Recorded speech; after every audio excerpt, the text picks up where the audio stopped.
L'histoire de Suzanne Armstrong et Suzanne Bartlett, surnommées les deux Su par leurs amis, est celle d'une amitié indéfectible.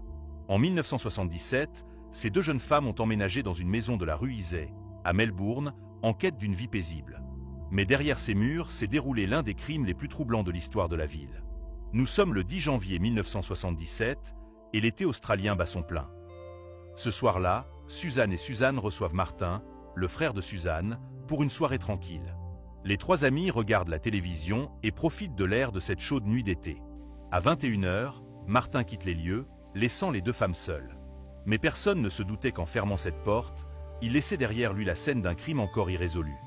Le 13 janvier, les voisines Ilona et Janet s'inquiètent. Suzanne et Suzanne n'ont pas été vues depuis plusieurs jours. Elles décident alors de s'introduire dans la maison.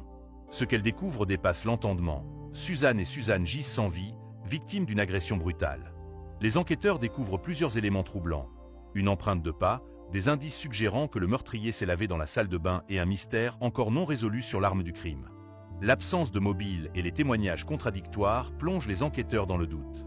Mais le principal suspect, l'énigmatique voisin, n'a jamais été inculpé. Aujourd'hui encore, l'affaire des deux Su reste un mystère.